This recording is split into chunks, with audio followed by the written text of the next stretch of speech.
البشير النذير والسراج المنير البشير النذير والسراج المنير سيدنا محمد صلى الله عليه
Bismillahirrahmanirrahim. Assalamualaikum warahmatullahi ta'ala wabarakatuh. Alhamdulillah, bersyukur kita kepada Allah Subhanahu wa ta'ala kerana dengan limpah kurnia-Nya Allah Ta'ala masih lagi memberikan peluang kepada kita untuk bersama-sama dalam majlis ilmu pada malam ini. InsyaAllah mudah-mudahan Allah Subhanahu wa ta'ala memberikan dengan limpah rahmat-Nya kepada kita pahala yang berterusan insyaAllah, sebagai bekalan kita di hari akhirat kelak insyaAllah. Jadi malam ni kita akan sambung kembali sesi kuliah kita daripada kitab Irsyadul Ubad, yang mana malam ni malam yang ke-7 kan. Malam yang ke-7 insya-Allah kita akan teruskan lagi. Qala al-musannif rahimahullahu taala wa nafa'na bi'ulumihi fid darain amin. Kata pengarang rahimahullahu taala, dia kata, dan bahawasanya Allah Subhanahu wa taala yang menjadikan bagi tiap-tiap sesuatu dan yang memberi rezeki bagi sekian makhluk dan yang mentadbirkan lagi memerintahkan pada sekalian makhluk betapa yang dikehendakinya tiada baginya di dalam kerajaannya yang membantahi dan tiada yang menolakkan. Tu bahasa lama, bahasa kitab. Tapi tu kalau orang tak belajar kitab Jawinya secara talaki, secara berguru, dia tak akan faham. Tu. Sebabnya kitab Jawi ni dia asal dia terjemahan daripada kitab Arab. Habis tu kalau orang yang tak belajar kitab Jawi, dia tak tahu bahasa Arab, tu susah nak memahami kitab Jawi itu sendiri. Sebab orang tua zaman dulu dia karang kitab Jawi ni berdasarkan kepada kitab Arab. Dia ada ilmu nahwu dia, ilmu balaghah dia, ilmu sarah dia. Jadi diterjemahkan berdasarkan kepada ilmu nahwu. Tu. Betul kita nak belajar kitab Jawi pun kena tahu dalam bidang ilmu bahasa Arab juga. Sebab kitab Jawi ni dia terjemahan daripada kitab-kitab Arab. Okey. Dan bahawasanya Allah Subhanahu wa taala dia nak mari lagi hari malam ni, musannif rahimahullah taala nak mari lagi cerita tentang sifat-sifat Allah Subhanahu taala yang wajib kita kena tahu.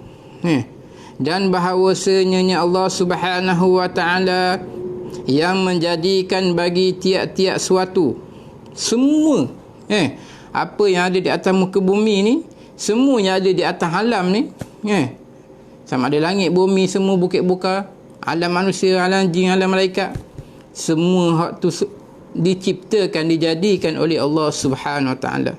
Dan yang memberi rezeki bagi sekalian makhluk. Walaupun orang tu kufur kepada Allah Subhanahu wa taala, orang tu tak percaya dengan Allah Subhanahu wa taala, tapi Allah Taala hak makan dalam mulut dia, hak dia telan, hak dia pakai, tempat dia tinggal, semua tu Allah Taala beri sebenarnya pada hakikat kepada mereka. Semua makhluk ni yang memberi rezeki Allah Subhanahu wa taala. Hatta kita kata ulat yang hidup, dia duduk di dalam batu sekalipun, dalam batu tu sebahagian daripada batu-batu tu dalam tu ada ulat. Tu. Main mana rezeki ulat tu? Allah Ta'ala lah beri. Allah Ta'ala macam mana boleh makan duduk dalam batu? Dalam batuan ada benda. Batu keras. Tiba-tiba hidupnya di sana kehidupan seekor ulat yang diberi rezeki oleh Allah Subhanahu wa taala. Tu ajibnya, ajaibnya. Allah Subhanahu wa taala ni dia beri rezeki kepada semua makhluk, hatta makhluk yang kecil yang besar, semua sekali.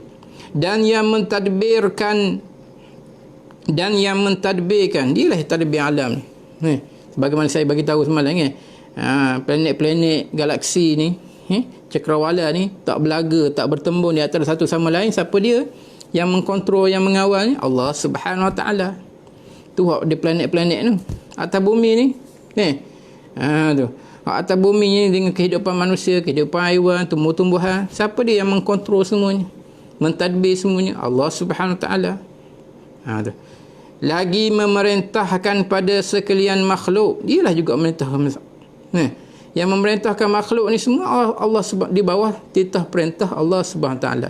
Kita bergerak pun di bawah perintah Allah Taala. Kalau Taala kata perintah tak bagi gerak, tak geraklah tangan kita. Kalau Allah Subhanahu wa taala perintah mulut, tak boleh bercakap. Kakulah kita malam ni, tak boleh bercakap lah. Kalau Allah Taala perintahkan mata kita, tak boleh berkenyit. Tak boleh berkelip. Terbolah gitulah, terbuka gitulah mata, tak boleh nak berkelip. Jadi semua tu badan tubuh badan kita, hak luaran kita, semua tu yang memerintahkan Allah Subhanahu wa taala. Betapa yang dikehendakinya Allah Taala, macam mana? Apa hak dikehendak? Orang tu berjalan, orang tu berlari, orang tu melompat, tu semua di atas kehendak Allah Taala. Menegahlah ia Allah akan mereka yang dikehendakinya. Dia nak tegah rezeki seseorang, dia nak tegah seorang tu daripada bermusafir pada hari ni, misal kata. Misal kata hari ni saya nak berjalan pergi ke Kuala Lumpur, nak ziarah teman-teman. Tiba-tiba tak jadi, ada perkara yang menghalang.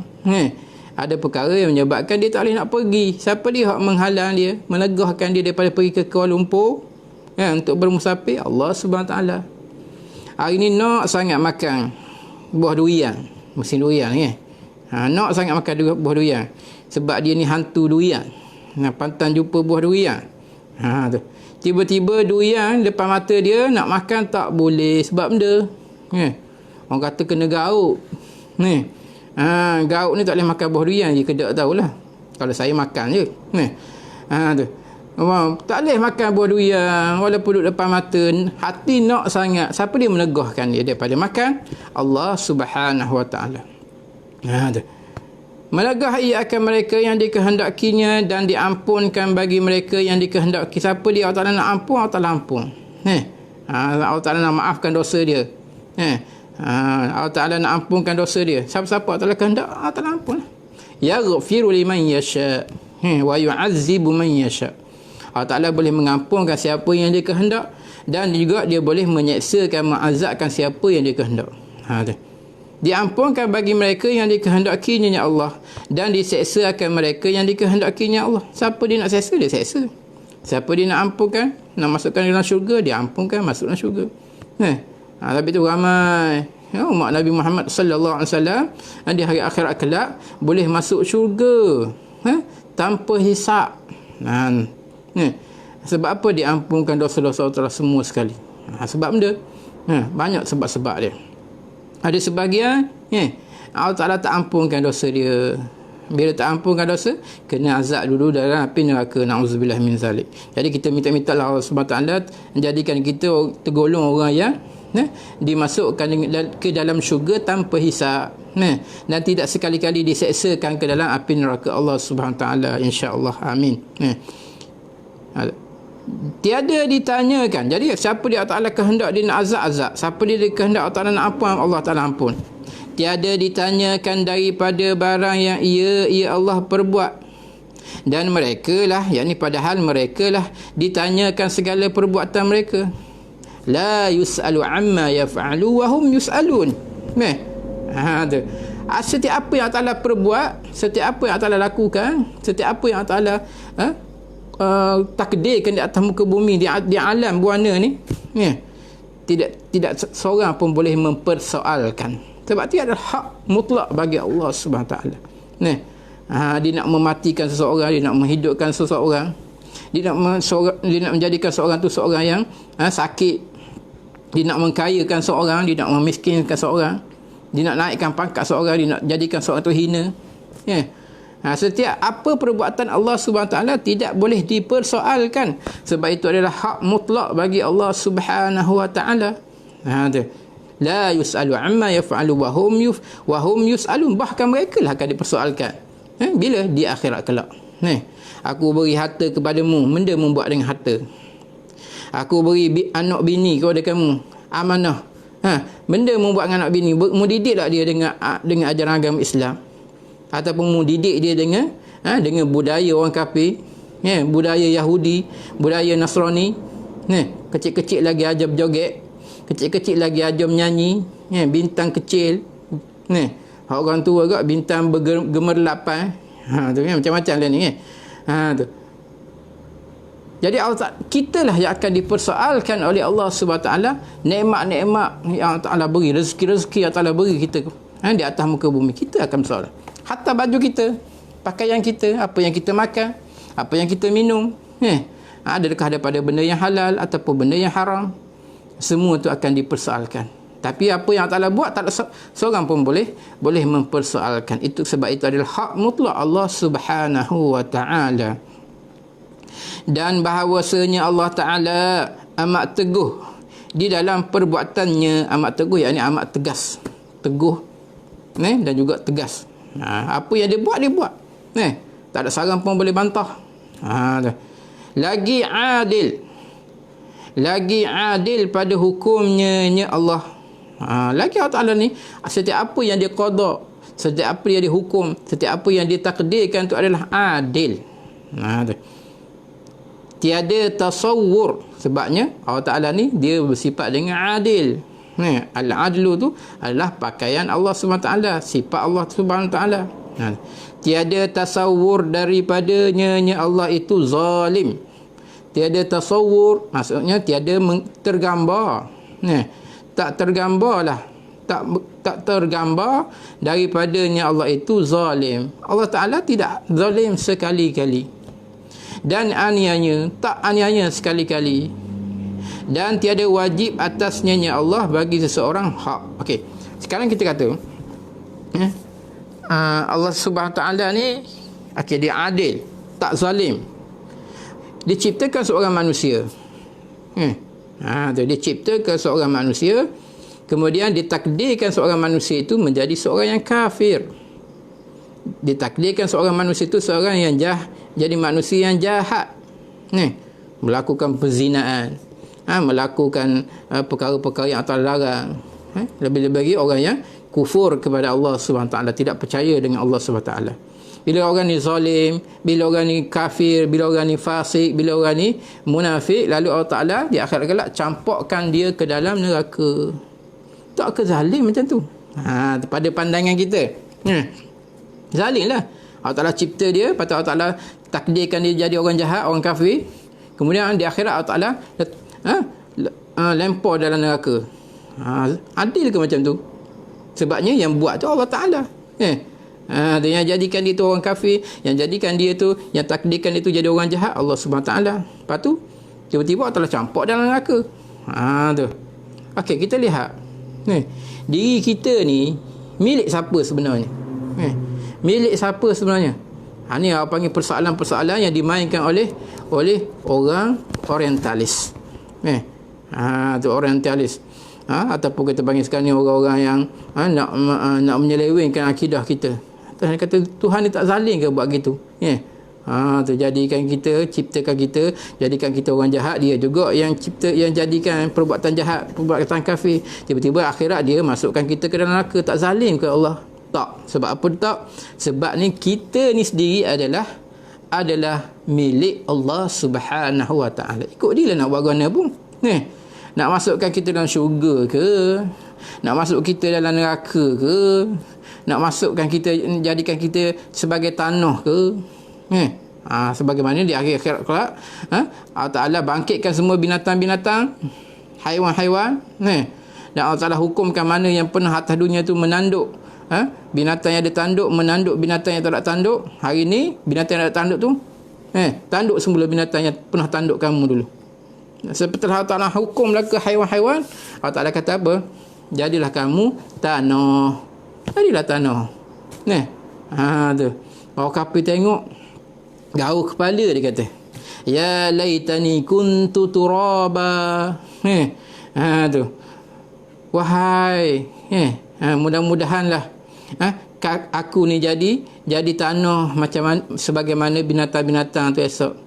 Nak jadi tanah sebab apa? Sebab takut masuk neraka. Binatang-binatang tak masuk neraka. Setelah Allah hukumkan dia di padang mahsyar, binatang-binatang ni akan jadi tanah belaka. Tu hak tak jadi tanah, hak kekal masuk neraka kekal, masuk syurga kekal, kitalah.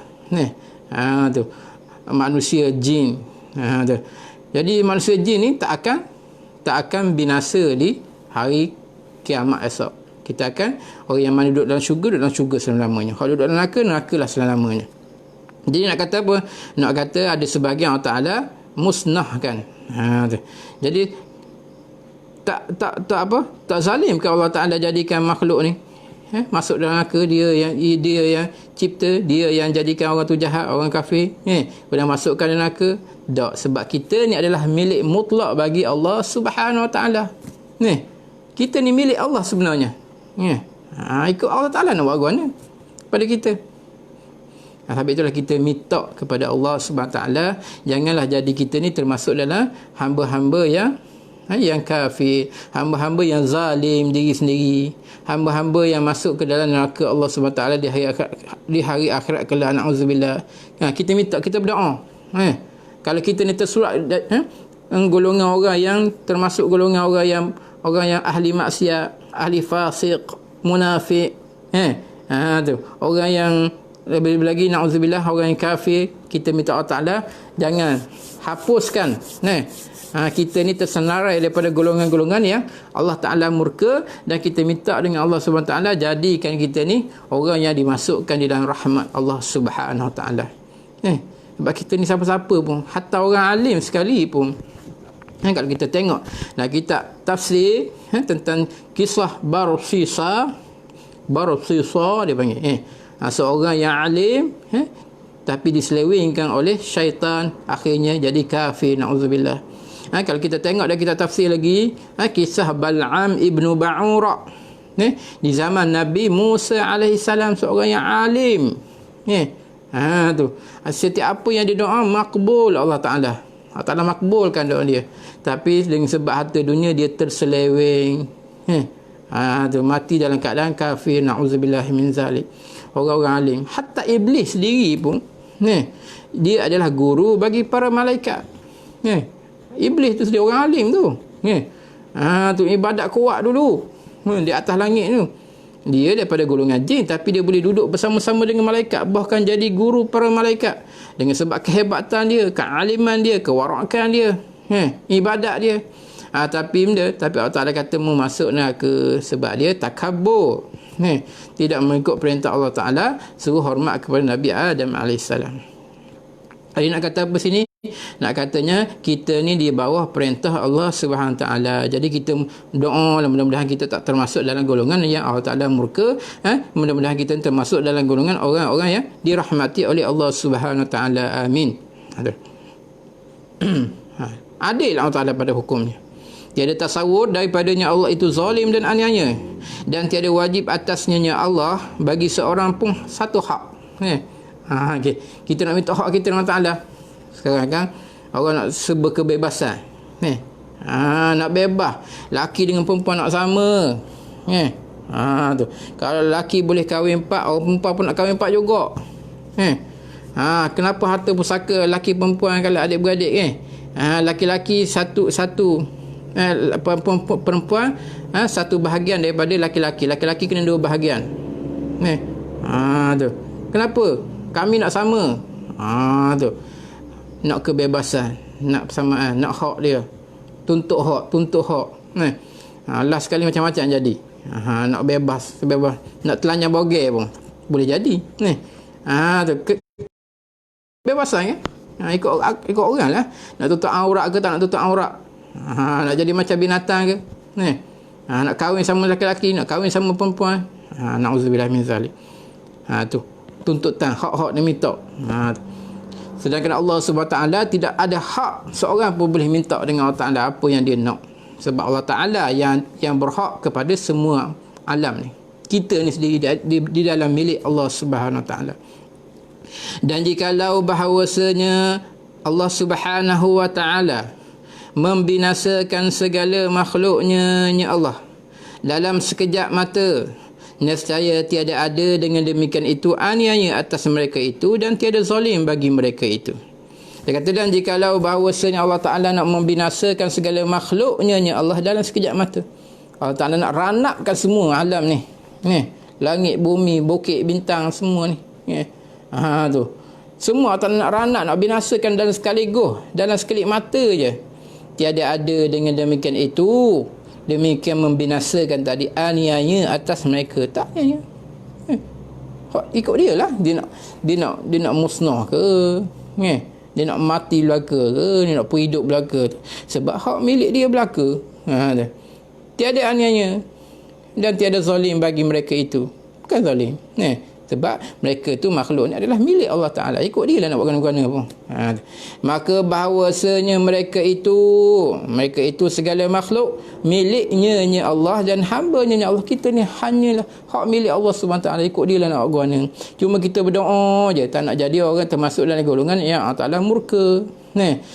Cuma kita kena berdoa sama supaya kita termasuk dalam golongan yang di dalam rahmat Allah Subhanahu wa Ta'ala. Dan harus baginya Allah bahawa mengerjakan di dalam miliknya Allah barang yang dikehendaknya. Kita bawah milik dia, ikut dia lah nak bergana-gana. Atas dia lah. Tu. macam kita ada barang milik kita, harta benda kita, ikut kita lah kita nak beli benda pun. Takkan ada orang lain nak kontrol. Kita nak beli kereta ke, kita nak beli makanan ke, kita beli rumah ke, ikut kita lah. Harta milik kita. Takkan jiran kita nak kontrol kita, mu kena beli benda ni, mu tak boleh beli benda ni. Mana boleh kontrol hak milik kita. Macam itulah juga Allah Subhanahu Taala, kita ni makhluk ni semuanya adalah hak milik dia. Ikut dia nak buat guna pun. Tu. Dan telah berfirman Allah Taala, wa ma rabbuka bizallamin lil abid. Wa ma rabbuka bizallamin lil abid, maksudnya dan tiadalah Tuhan engkau itu yang Muhammad bizallamin lil abid, yang zalim, yang amat menzalimi bagi segala hamba-hamba dia. Tak zalim.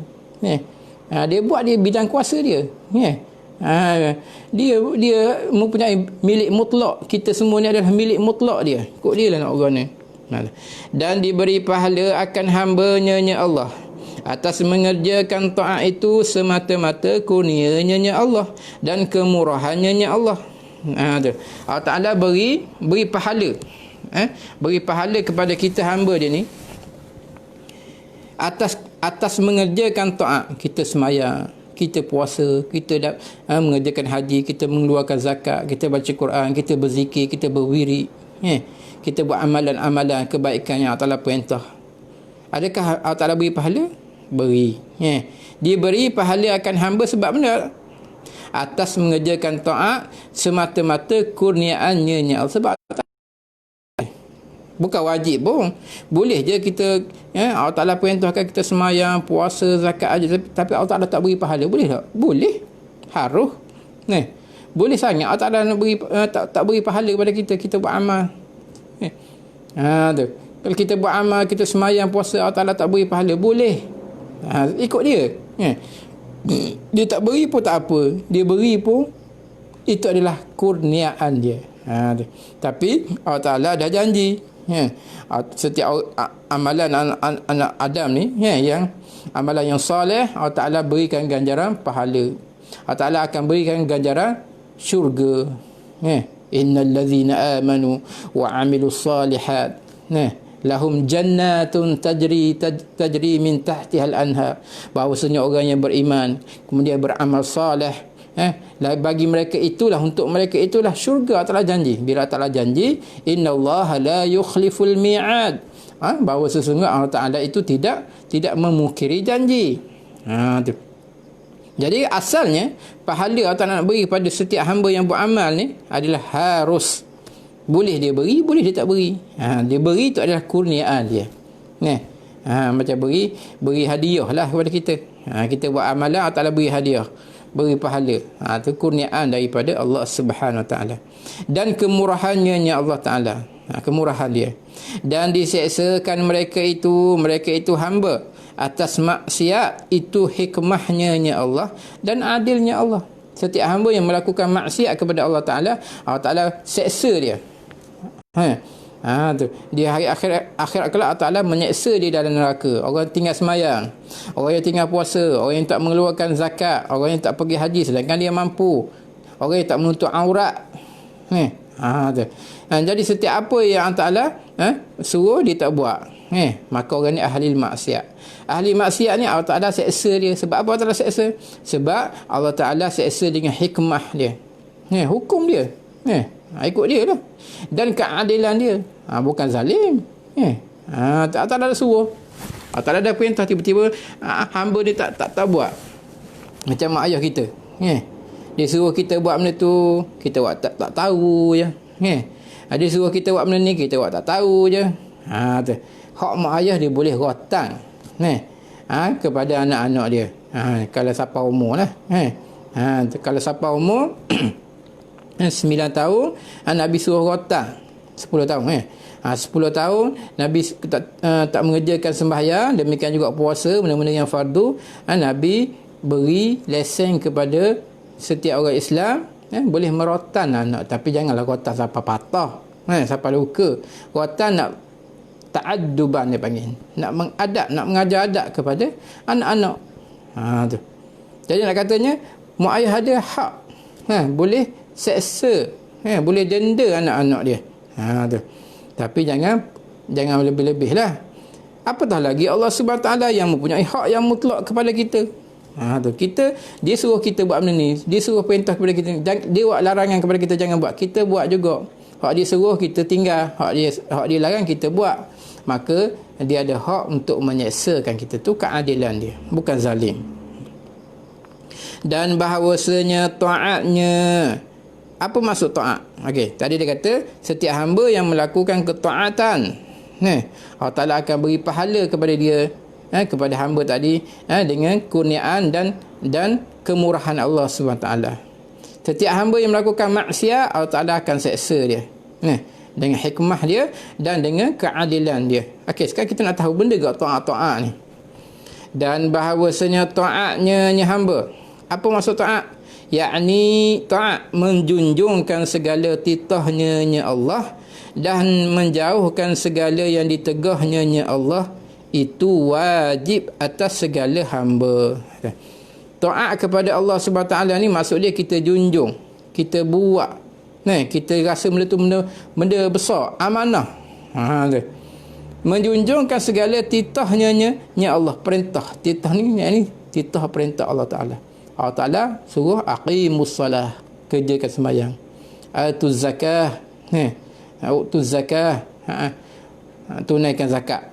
Maka perintah Allah Taala ni kita junjung, kita buat, kita lakukan. Kita rasa benda yang besar kita kena kerjakan. Itu dia panggil taat. Dan menjauhkan segala yang ditegahnya Allah. Setiap Allah larang benda-benda, benda-benda yang haram, benda-benda maksiat Allah larang. Jangan minum arak, jangan dekati zina, jangan derhaka kepada mak ayah, jangan menyekutukan Allah Subhanahu Taala dengan yang lain. Setiap apa yang Allah larang, dia jauhkan, dia tak buat, dia tinggal jauh-jauh. Maka inilah dia panggil taat. Sedangkan taat ni wajib atas segala hamba, wajib kita kena buat. Tu. Setiap ketaatan, sifat taat, patuh kepada perintah Allah Taala ni adalah sifat yang wajib kita kena lakukan. Tu kan. Maksudnya kalau kita tak taat kepada Allah Taala, itu hukum dia haram. Hukum dia berdosa kalau kita tak taat kepada perintah Allah Subhanahu Wa Taala. Demikian juga perintah Nabi sallallahu alaihi wasallam, wa ati'u Allah wa ati'ur Rasul. Ati'u daripada ta'at. Ta'at. Yati'u ta'ah. Daripada perkataan ta'ah. Ta'at. Patuh. Patuh kepada perintah Allah Ta'ala. Allah Ta'ala perintah suruh ta'at kepada Allah dan ta'at kepada Nabi. Wa ati'u Rasul. Tu. Lepas tu sekali Allah Ta'ala kata wa ulil amri minkum, dan orang yang memerintahkan daripada kalangan kamu. Termasuk ulil amri ni selain daripada pemimpin pemerintah ialah mak ayah kita. Kita kena taat dia selama dia tak suruh buat benda-benda yang haram. Jadi taat ni adalah satu perkara yang wajib atas segala hamba. Jadi ketaatan ni macam mana kita nak tahu benda ni taat? Macam mana kita nak tahu benda ni ketaatan? Dengan diwahyukan dia taat tadi atas lidah anbiya-nya Allah alaihimus salatu wassalam. Kita tahu benda ni satu ketaatan, kita tahu benda ni satu patuh kepada perintah Allah Taala melalui wahyu yang Allah Taala turunkan wahyu kepada lidah nabi-nabi alaihimus salatu wassalam. Kita tahu benda ni perintah, kita tahu benda ni taat, kita tahu benda ni suruhan daripada Allah SWT. Kita tahu daripada siapa? Daripada Nabi SAW. Sebab itu kita sekarang menjunjung perintah Allah Ta'ala, sembahyang, puasa tak pernah tinggal. Sebab apa? Sebab adanya Nabi Muhammad SAW, Nabi kita. Kalau Allah Ta'ala tak utuhkan Nabi, tak tahulah kita macam mana. Tu. Tak tahulah kita ni berpakaian ke tak. Tak tahulah kita ni haram halal mana, tak tahu. Mujur Allah Ta'ala turunkan Nabi Muhammad sebagai rahmat kepada kita. Kita tahu halal haram, kita tahu perintah Allah, kita tahu larangan Allah Subhanahu Taala. Sebab itu kita kena ikut, kena cinta, kena taat kepada Nabi sallallahu alaihi wasallam. Dengan sebab dialah kita kenal Allah Subhanahu Taala. Kita perlu berterima kasih kepada Nabi sallallahu alaihi wasallam. Jadi semua taat tadi Allah Taala turunkan melalui wahyu kepada para nabi. Dan kita percaya dengan tiap-tiap kitab yang diturunkan akan dia kitab oleh Allah Ta'ala. Jadi kita habis dah. Kitab ni dia habis dah sikit berkenaan dengan cerita tentang sifat-sifat Allah. Dia nak cerita tentang kita percaya ataupun beriman dengan Nabi dan beriman dengan kitab pula. Dan kita percaya dengan tiap-tiap kitab yang diturunkan akan dia kitab oleh Allah Ta'ala. Yang kedua, selain daripada kita percaya beriman kepada Allah, kita beriman kepada Nabi-Nabi yang melalui Nabi-Nabi inilah kita tahu perintah-perintah Allah SWT, larangan-larangan Allah Ta'ala. Kita tahu benda ni taat, kita tahu benda ni maksiat melalui Nabi alaihimussalatu wassalam.